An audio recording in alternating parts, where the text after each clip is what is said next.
Oi, gente, eu vou falar hoje aqui pra vocês sobre o filme da Lynne Ramsay. Precisamos falar sobre o Kevin. Esse filme ele é uma adaptação, na verdade, de um livro, né, basicamente, que conta a história da Eva. O livro ele foca mais, inclusive, na Eva.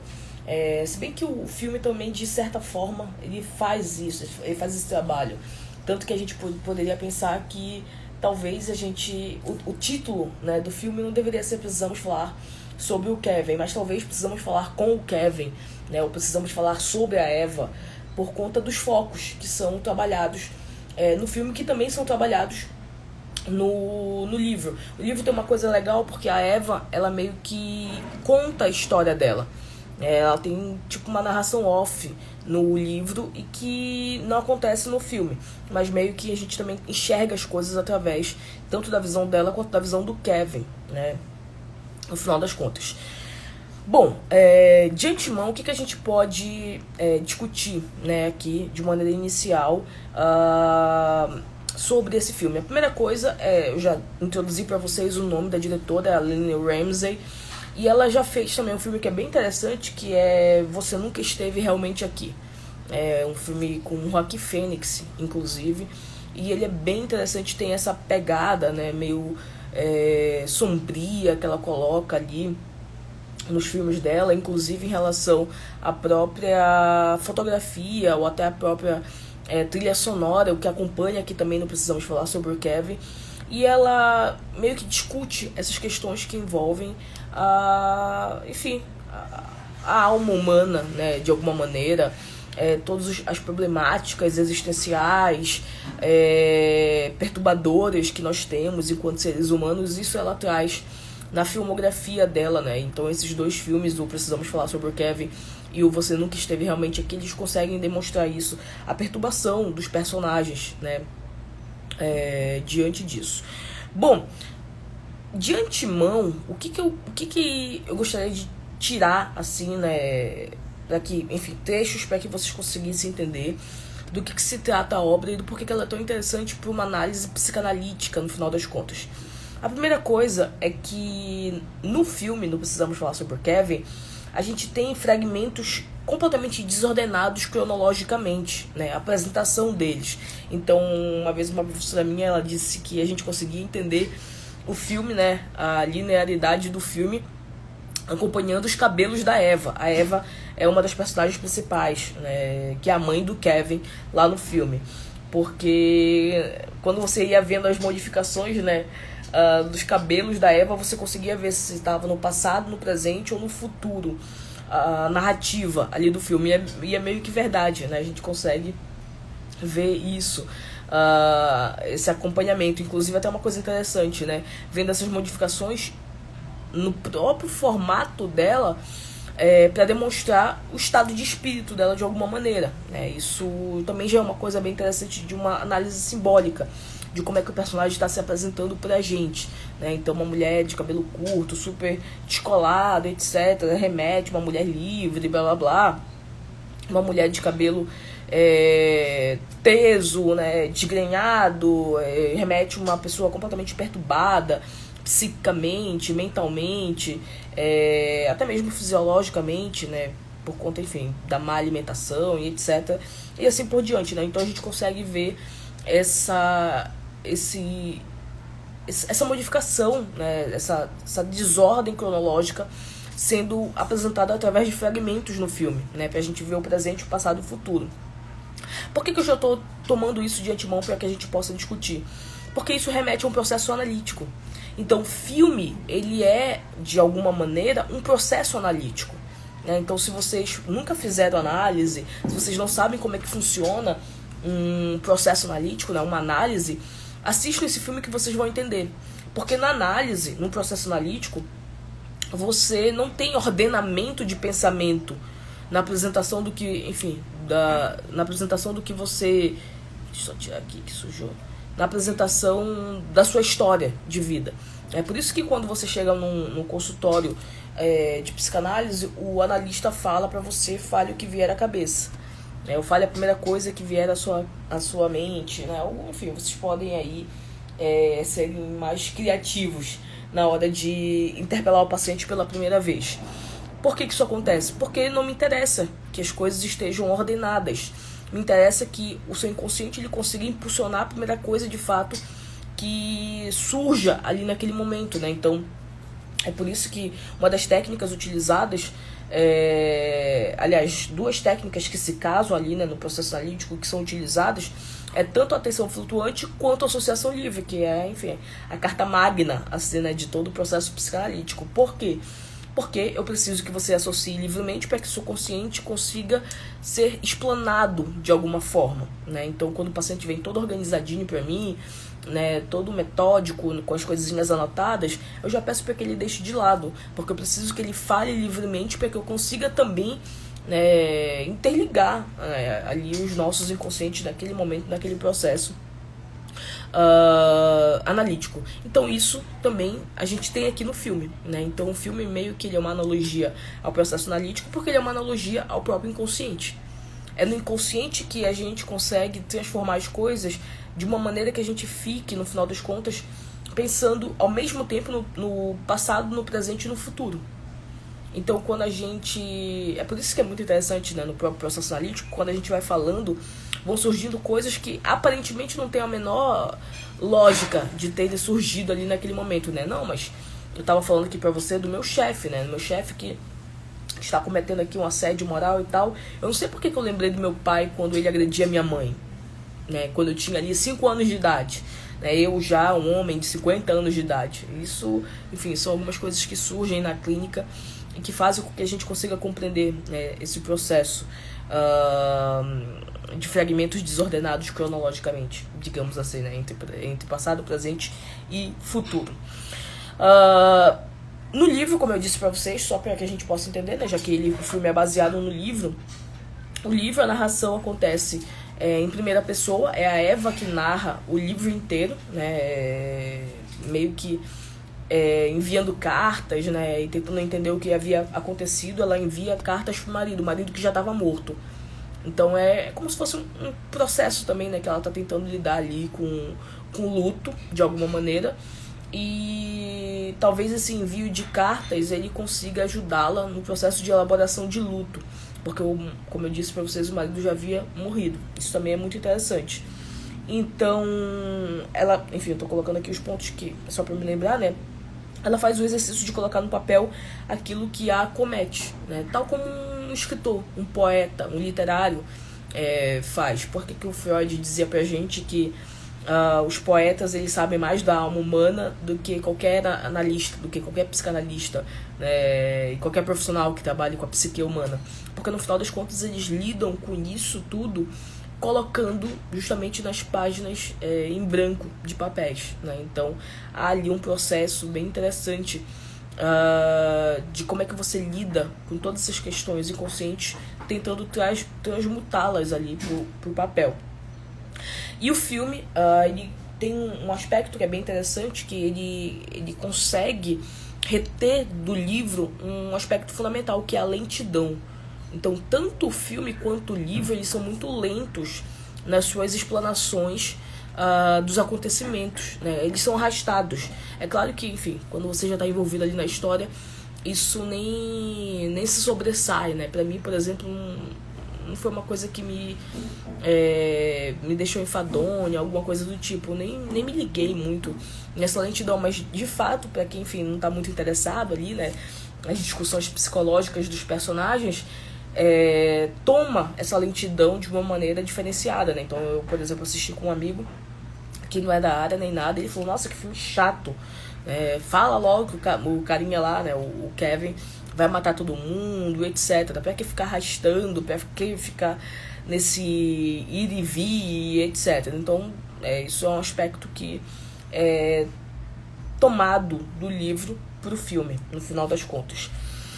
E tem uma coisa bem interessante, tanto no livro quanto no filme, né, que é um ponto interessante para que a gente possa discutir, que eles tratam sobre o lado obscuro da maternidade, que é um tema que a psicanálise já trabalha há anos, né, no final das contas. A psicanálise já discute, já estuda, já lida na escuta das pacientes, no final das contas, há muito tempo, desde o início, né? Desde a criação da psicanálise, que é esse entendimento do que é a maternidade, no final das contas. Né? Que a maternidade não é aquele, como diria o próprio livro, né? Aquele mito do amor materno, de que toda mulher nasce para ser mãe, de que toda mulher tem um amor intrínseco, né? Às suas crias, aos seus filhos, né? Que isso é algo inato, isso é algo natural da mulher. E a gente sabe que não é bem assim, né? Enfim, tirando as pessoas que vivem ainda no mundo fantasioso, etc., quem vive no mundo real sabe das questões que envolvem a maternidade de modo geral. Você pode ter leituras e leituras sobre isso, né? Eu costumo dizer que ninguém é obrigado a ser mãe, e é verdade. Ainda que venha com aquele discursinho chato do tipo, mas a sociedade obriga, porque as pessoas perguntam, cara, hoje em dia isso já está completamente ultrapassado. Ainda que tenham pessoas que perguntem, que olhem de cara feia, mas a gente sabe que hoje em dia não é mais uma obrigação, de fato, tal como era cobrado em muitas outras épocas, né? A gente sabe da realidade que a gente vive hoje. Então, se você optou por ser mãe, isso é uma tarefa, né? Que aí você vai ter que encarnar, porque se não encarnar, você terá consequências na relação ali com aquela nova vida, né? Que tá ali, dependendo de você em absolutamente tudo, né? Mas já sabendo de antemão que essa realidade é uma realidade extremamente dolorosa por vezes. Não são flores o tempo inteiro.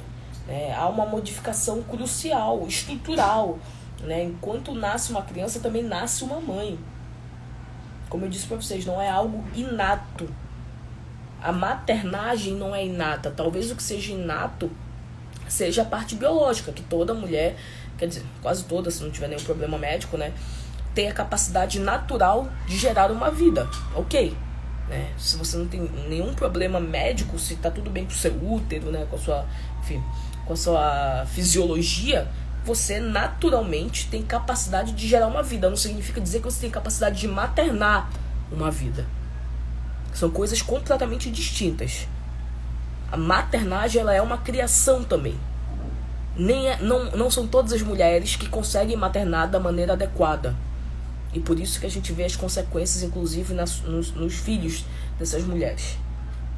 Tem mulheres que só servem para parir, que não servem para ser mães. Isso é uma realidade que muitas pessoas não querem enxergar. Por romantismo, por questões religiosas, por questões, enfim, de um inatismo. Mas isso é uma realidade. Qualquer pessoa que escute seres humanos no consultório consegue chegar a isso. Das peripécias, das questões que envolvem, da ambivalência, que é algo que não se pode falar. Então, nesse sentido, a psicanálise, o Freud, ele é, assim, fantástico para contribuir de fato. Não à toa um psicanalista criou, né, deu vida a esse livro que se chama O Mito do Amor Materno, em que ele explica isso brilhantemente bem, no final das contas, que não existe de maneira natural, né, inata, né, antes de qualquer coisa, um amor incondicional de uma mãe por um filho. Isso é uma construção. E a gente já sabe com a psicanálise que com todo amor também vem todo o ódio.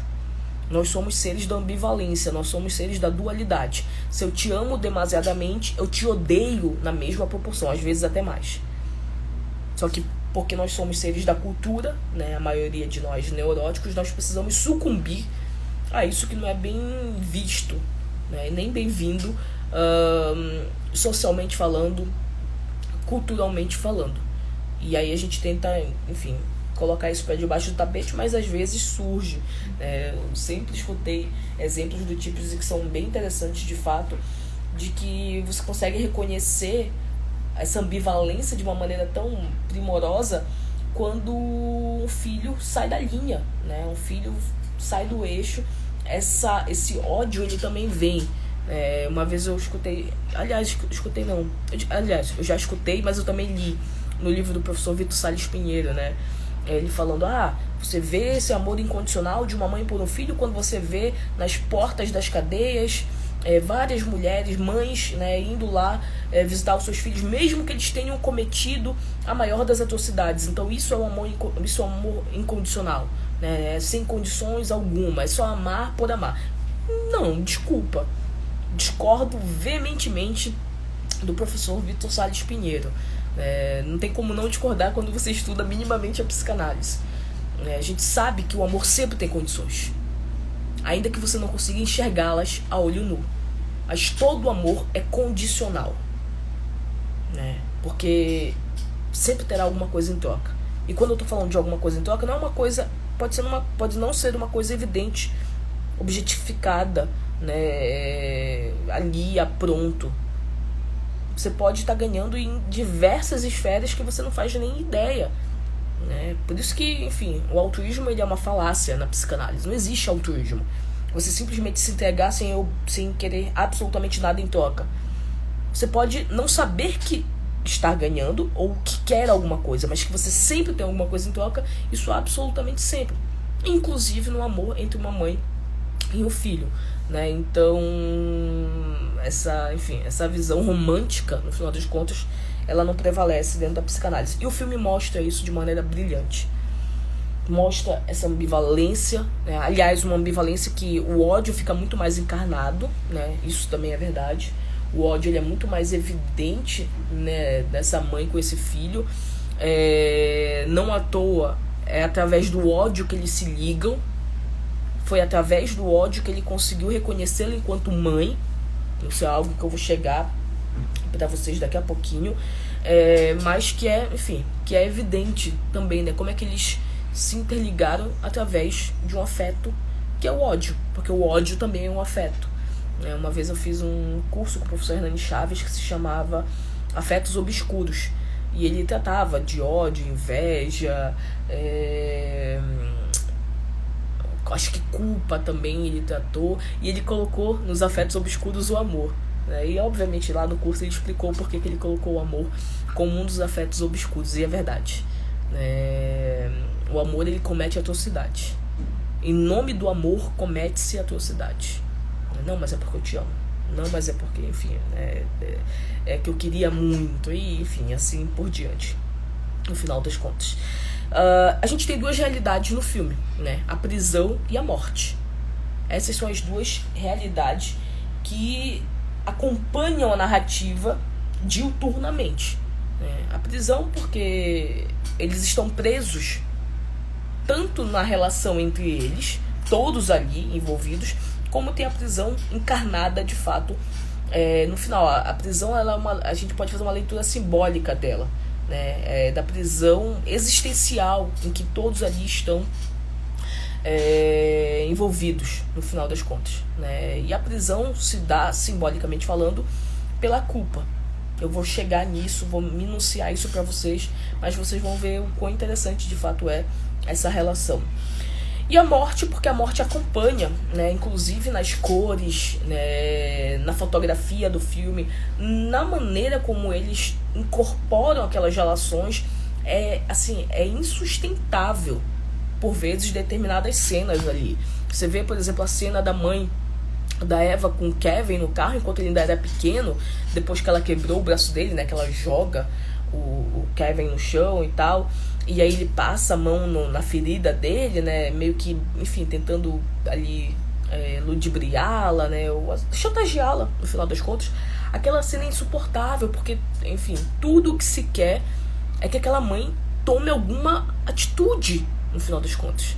Uma vez uma professora minha falou que ela assistiu com o marido dela o filme, e ele queria, ele que não era da área, né, ele queria entrar na tela, falou, nossa, ganha vida, pelo amor de Deus, dá-lhe uma porrada nesse moleque, vira mãe, né, porque é insuportável para quem tá do lado de fora conviver, né, com aquela família mortífera, com aquela relação mortífera, no final das contas. Então a morte vai acompanhando desde o início aqueles personagens, porque há mortes simbólicas ao longo do filme. A Eva morre enquanto mulher quando o Kevin nasce. Morre um casamento quando o filho nasce, quando eles se casam, de fato. E tem ali a família de subúrbio, burguesa e etc. morre uma relação entre mãe e filho. Não se tem ali uma relação entre mãe e filho, no final das contas. E morrem pessoas, né, de fato, de maneira objetivada, ali ao longo de todo o filme, né? Então, a morte acompanha, de fato, toda aquela relação. Eu coloquei aqui, né, que a morte narra o filme e a cor vermelha o traduz. A tradução, para a gente conseguir enxergar a morte de maneira mais objetiva, é encarnada pela cor vermelha que acompanha o filme inteiro. E é verdade, você pode ver, inclusive, nos cartazes de divulgação, né, do filme, do próprio livro, enfim. A cor vermelha, ela é sempre muito, né, vibrante o tempo inteiro ali na narrativa do próprio filme. E que, enfim, a gente sabe que vermelho representa morticínio, representa violência, representa sangue, tudo, enfim, tudo o que de fato está presente ali ao longo de todo o filme, né? Inclusive com uma das cenas iniciais, né, da Eva ali naquele como é o nome daquilo? Festival de Tomatia, né, que acontece, acho que em Valência, né? Coloquei aqui essa festa da tomatia. Isso é até interessante, né? Detalhes aqui para vocês descobrirem.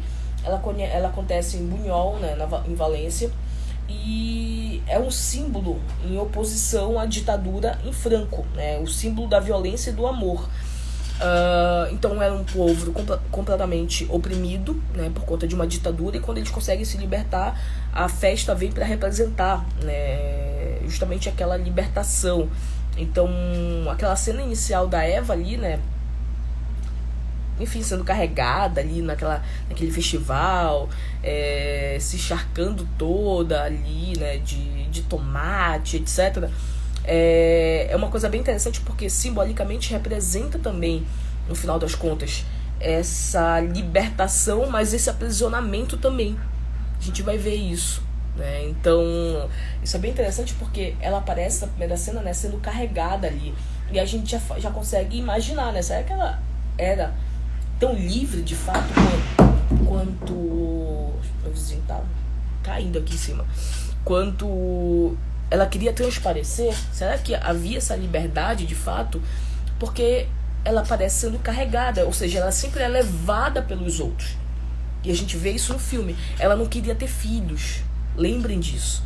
A Eva não queria ter filhos. Quem queria ter filho era o marido dela. E ela faz isso, ela engravida meio que para agradá-lo. O que já demonstra, no final das contas, que ela sempre carrega o desejo do outro como se fosse dela. Então, isso simbolicamente é importante pra gente na leitura psíquica dessa personagem, né? Então, até que ponto ela era tão livre pra desejar com o próprio desejo, digamos assim, né? Pra conseguir colocar em curso aquilo que ela realmente queria, né? Por que ela teve que ceder pro desejo do marido? Então, isso aí são pontos pra deixar aqui de suspenso, para que a gente possa pensar sobre a psicopatologia da Eva, digamos assim, né, no sentido clínico da palavra. E o símbolo de violência e de amor, como eu coloquei aqui, né, que é basicamente a relação da Eva com Kevin. A relação da Eva com Kevin, ao longo de todo o filme, é uma batalha.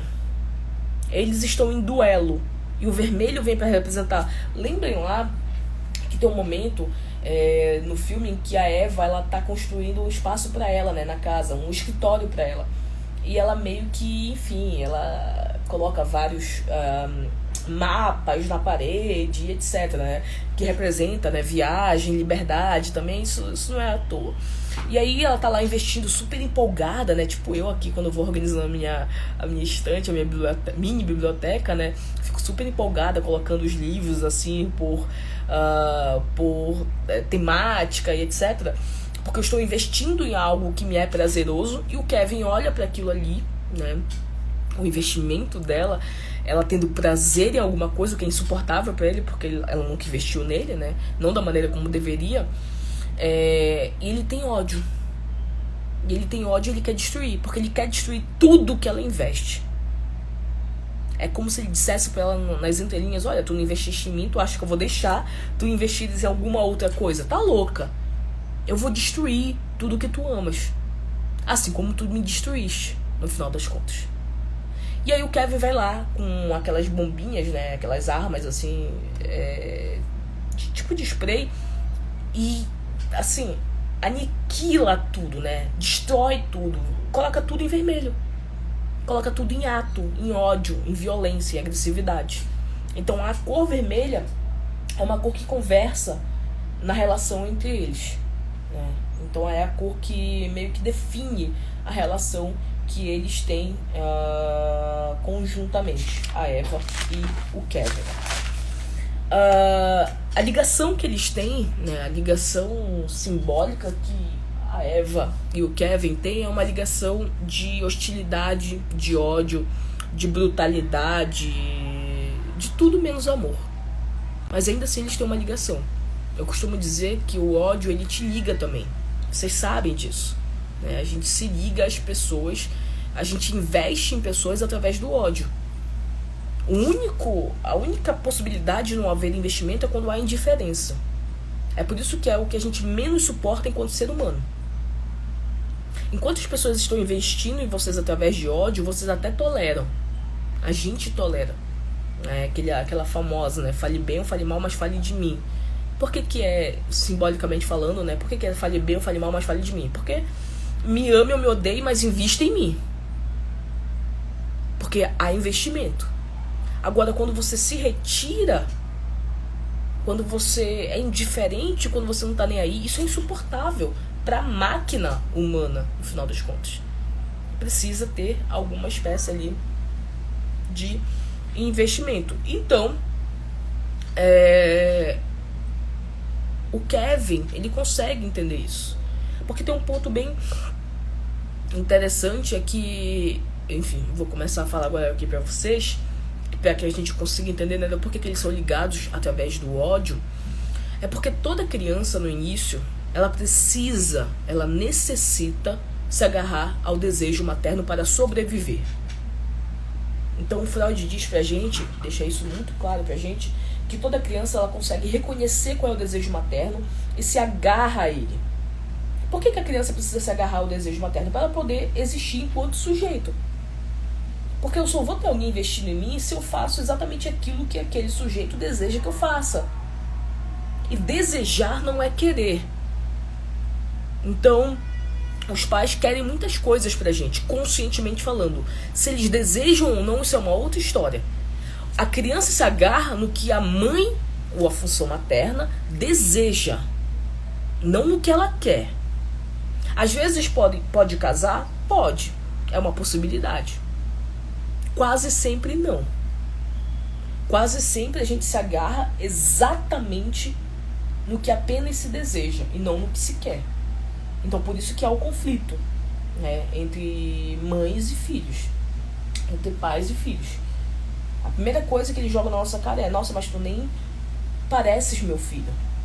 O não pareces ser o meu filho, traduzindo, é: tu não fazes aquilo que eu queria que tu fizesses, que eu queria que tu fosses.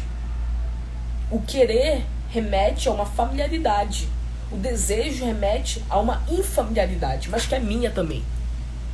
Por isso que o Freud tem um texto de 1919 chamado Unheimlich. Unheimlich, em alemão, significa o estranho, o infamiliar, né, o inquietante, uma boa tradução também. Aquilo que no final das contas é meu, mas que eu não desejaria que fosse meu e eu tento repelir de alguma maneira, inclusive quando eu enxergo no outro. Essa estranheza familiar, o estranho que é familiar. Então, esse estranho que é familiar, ele causa repulsa, mas também causa aproximação. É por isso, inclusive, que a gente se interessa por histórias de transgressão, de denegação da ordem, da moral, dos bons costumes, de brutalidade, de violência, de ódio. Por que a gente adora uma história de serial killer? Porque é o estranho que é familiar. Familiar no sentido de que todos nós desejaríamos viver uma espécie de liberdade utópica, né? Sem limite. libertinagem, no final das contas. Humanamente, é para isso que os nossos impulsos nos levam. Só que existem barreiras para nos refrear, para que a gente consiga, inclusive, conviver em sociedade. Senão estávamos fadados à barbárie. O que nos mantém distante da barbárie é o entendimento de que a gente precisa dessa convivência. E se eu preciso dessa convivência, eu preciso ter barreiras que se interponham ali entre mim e a barbárie, a libertinagem, no final das contas. Por isso somos neuróticos para a psicanálise. É o que mais nos aproxima dessa suposta normalidade. Que Lacan vai dizer pra gente que o Freud nunca trabalhou, e é verdade, com uma noção de normalidade, que a neurose não é uma normalidade. Ele tem razão, mas enfim, só para traduzir aqui para vocês. Neuróticos somos, a maioria de nós, justamente porque nós conseguimos introjetar determinadas leis, determinados valores para que a gente pudesse conviver. E por isso que somos culpados. E por isso que a felicidade plena ela é impossível. Sempre ficará ali um resquício, né, do que se desejaria fazer e do que não se pode fazer. E aí a gente consegue meio que lavar a alma quando a gente vê isso no âmbito externo, no outro, no final das contas. Então, isso aí é interessante, para que a gente possa pensar, né, inclusive do nosso fascínio por tudo isso. Essa ligação entre hostilidade, brutalidade, ódio, né, a ligação do Kevin com a Eva, se dá desde os primórdios. Tem a cena lá que a Eva tá parindo, né, que ela tá dando luz ao Kevin. Eu não sei se vocês veem, porque tem que prestar bem atenção, né, no filme, mas no fundo, né, da cena tem as vozes do médico, da enfermeira, etc., falando assim mesmo: para de resistir, Eva. Porque ela não queria, ela não estava fazendo força pro filho nascer. Olha que loucura. Isso por si só já seria um dado assim relevantíssimo, que marcaria a relação desses dois, dessa mãe e desse filho. É claro que a isso se acrescentou ali várias outras questões, mas isso por si só já seria ali uma entrada de análise, né? Tipo, mano, vai lá, vai fazer análise, vai entender o que foi isso naquele momento, né? Mas só que não para aí. Não para. Vocês podem utilizar termos do tipo, ela tava com depressão pós-parto. Não é isso. Isso é ínfimo demais porque de fato a Eva tinha em relação ao Kevin. Não me venham com argumentos do tipo, é porque ela já sabia que tinha alguma coisa de errado com ele. Não, o que havia de errado com o Kevin era a mãe dele. Acabou. Desculpa falar assim, mas é verdade.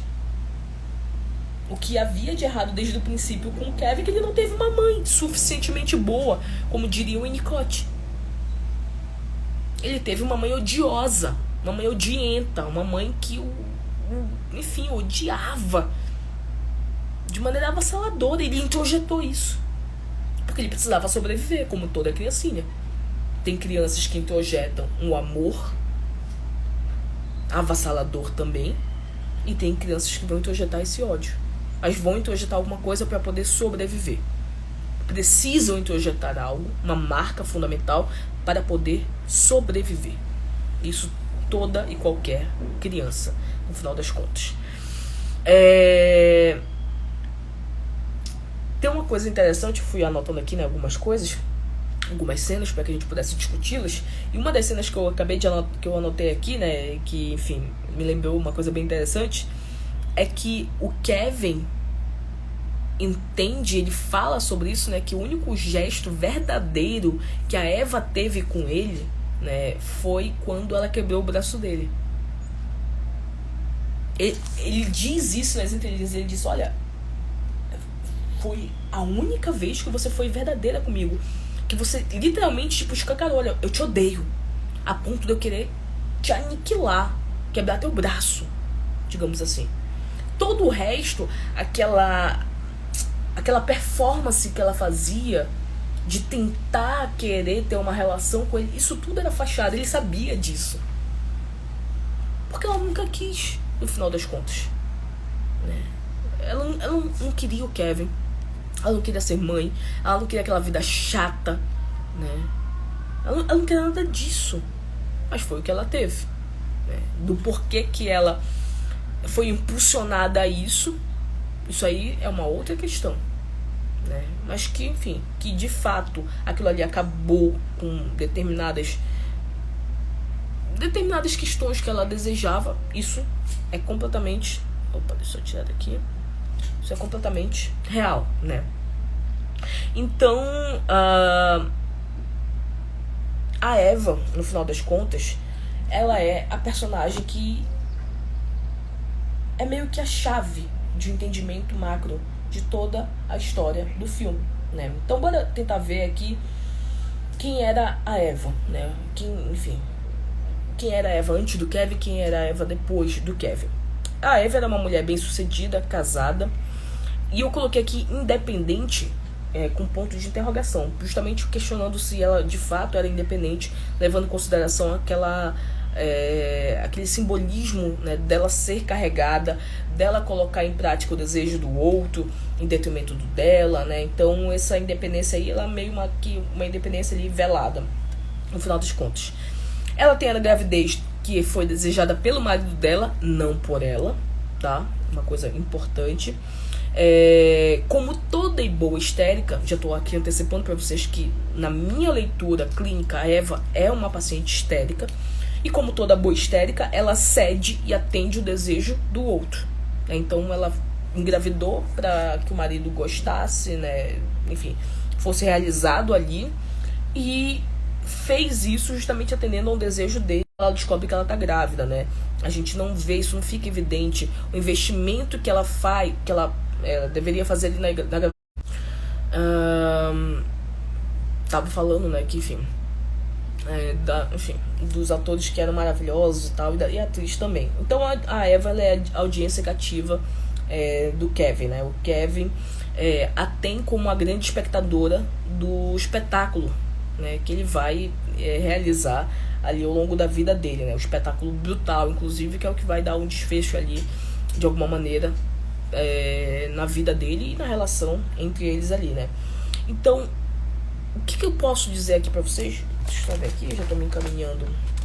Já tô me encaminhando, mais ou menos, na metade ainda. Mas o que eu posso dizer pra vocês em relação a isso?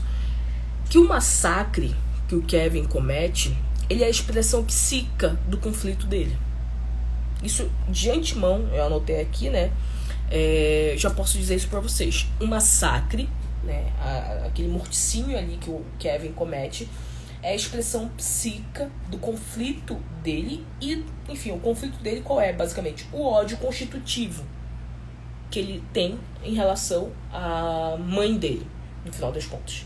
Então o massacre, ele meio que vai traduzir todo esse ódio constitutivo e todo esse conflito que, enfim, reverbera ali na vida daquele sujeito, no final das contas, né? Então, isso é bem interessante, porque nem os crimes, eles são escolhidos de maneira aleatória.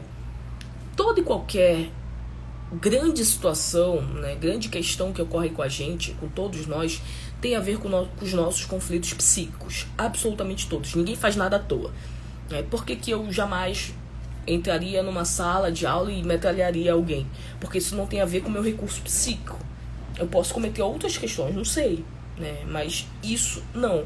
Então, o fato do Kevin utilizar este recurso tem a ver com o próprio conflito dele, assim como todos os outros seres humanos da face da Terra. Isso já é algo que a gente pode antecipar aqui também. A Eva, ela disputa com o Kevin o tempo inteiro, né? Ela não é mãe dele. Isso é interessante. Ela não sabe maternar, né? Não o Kevin. Depois a gente vê que ela consegue ser mãe. E a gente consegue perceber a diferença. Isso é interessante porque sempre quando eu falo sobre esse filme, me perguntam, né? Mas não é porque ela já sabia que ele era um demôniozinho e como a outra era boazinha, ela já sentiu? Parem com essa loucura. Isso não tem o menor sentido, psicanaliticamente falando, né? Vocês podem ter essa leitura aí, enfim, através de outras visões, menos da psicanálise. Isso não tem absolutamente nada a ver com a psicanálise. Tem a ver com ela, no final das contas. Então, o fato daquela meninazinha, né, a filha dela, a irmã do Kevin, ser boazinha, ser um doce de criança, tem a ver com a maneira como ela introjetou e como ela foi investida. E o fato do Kevin ser o Kevin tem a ver com o que ele introjetou e da maneira como ele foi investido. Ponto. Né? Não tem muito o que se discutir aqui em relação a isso. Não é que já estava ali, né, a priori, nada disso. Nem com papo de que já nasceu assim, não existe isso. E a gente percebe como ela não era mãe dele, de fato. A disputa dela é fraternal. É tipo irmãos disputando, né? Quem tem irmão aí sabe que a disputa ali é ferrenha, né? Então, o irmão faz uma coisa e você quer fazer 20 vezes maior, porque você está disputando, né? Um amor de um terceiro no final das contas. Então, por exemplo, na cena que ela tá tentando ensinar matemática pra ele, né? Genial. Ela faz perguntas que pra ele já eram bobas e fadonhas, né? E ele meio que demonstra, tipo, olha, tu é tão idiota, que olha o tipo de pergunta que tu estás fazendo, olha como eu sei muito mais do que tu. Disputa. E o que ela faz? Em vez de se portar como mãe, porque uma mãe, o que uma mãe deveria fazer? Nossa, meu filho, que bom que você já sabe, né? Significa dizer que você é muito inteligente, né? Fico muito feliz. Isso é uma postura de mãe. Ela não. Ela pega e fala, tu é o sabichão, tu é o brabão, né? Tu é o cara. Então, beleza, olha aqui. Quanto é 59 raiz ao quadrado de 50? Cara, que uma criança não vai saber, né? Daquela idade não vai saber. E ele meio que, enfim, destrói o papel dela pra mostrar, tu és retardada, bicho. Tu és minha mãe, tu não és minha irmã. Por que tu estás disputando comigo? O Kevin tenta ensiná-la a ser mãe a todo instante. Só que ela não sabe. Porque ela não deseja, no final das contas. Né? Então, isso já faz com que a gente consiga trazer aquilo que eu estava falando ainda há pouco para vocês, né? Sobre essa discussão se a maternidade ela é inata. Já posso dizer para vocês, antecipar para vocês, que psicanaliticamente falando, absolutamente não. Não é porque você tem um útero que você sabe ser mãe. Não é porque você tem um útero que você sabe maternar. Não é porque você tem um útero que você deveria ter filhos. Digo mais ainda, né? Nem toda mulher deveria ter filhos. Né? Tem mulheres que fazem um desserviço à humanidade quando se colocam para ser mães, porque são tudo menos mães. Né? Então, isso também é um fato, é um dado. Né? Quantas e quantas crianças não sofrem justamente porque, enfim, tem determinados sujeitos como, entre aspas, mães, né? Enfim, é complicado. Blá blá blá. Ok, já falei isso aqui.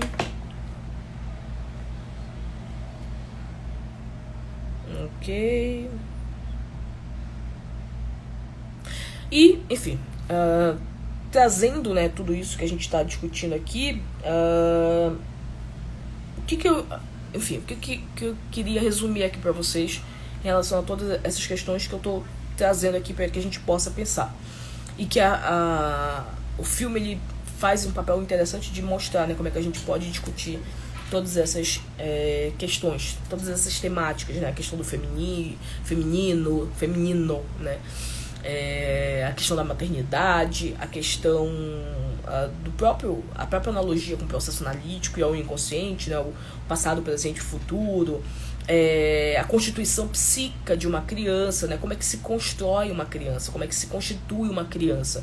O filme demonstra isso perfeitamente, né, com pequenas firulas, né, o que é uma mulher, olha só, uma mulher preferir escutar o barulho de uma britadeira do que do choro do próprio filho. Isso é muito, assim, precioso para que a gente consiga fazer todas essas análises que a gente está discutindo aqui. No final do filme, já me encaminhando aqui pro final, tem uma coisa bem interessante, né? Bom, vocês sabem que o Kevin vai lá e mata um monte de adolescente, né, na escola, etc. Ele é preso e tal. E quando ele é preso, ele também prende a Eva, como ele sempre prendeu, né?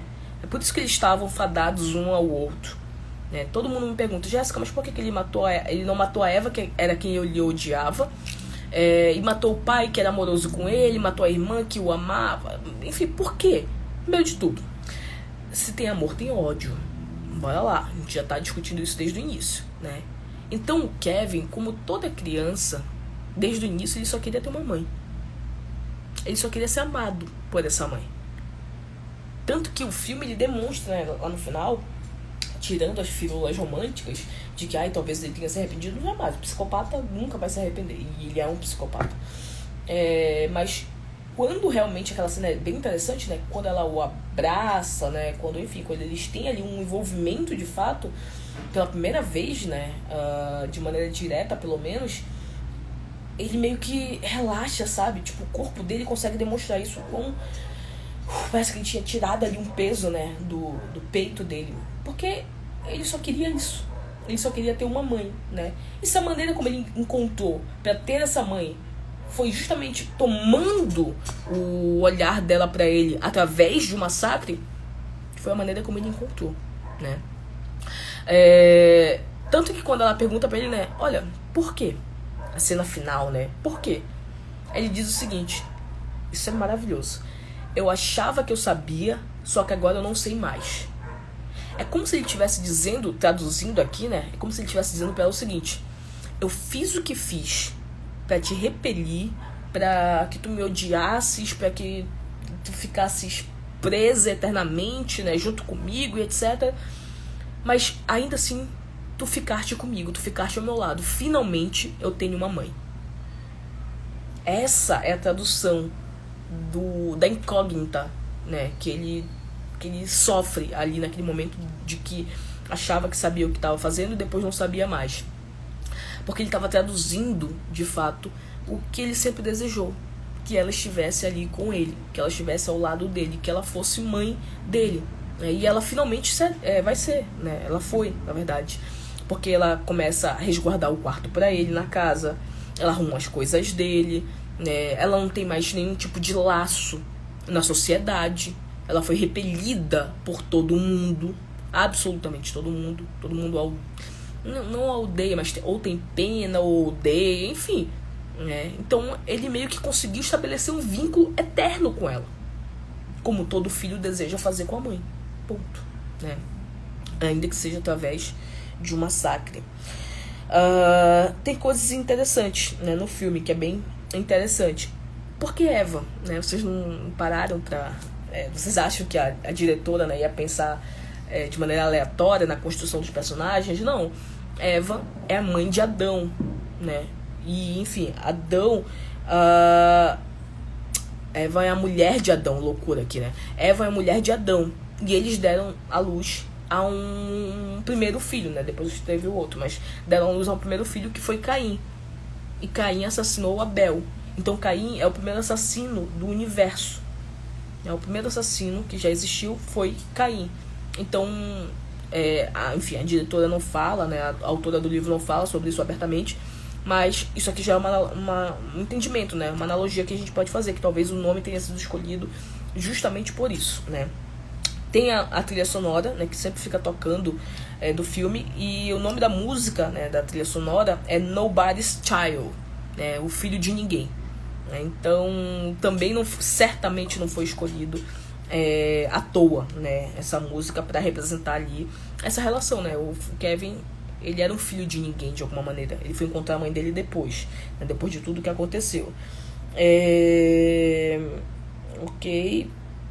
E aí, tem uma coisa interessante que quase ninguém fala sobre o filme, que eu queria também finalizar aqui com vocês, que é interessante.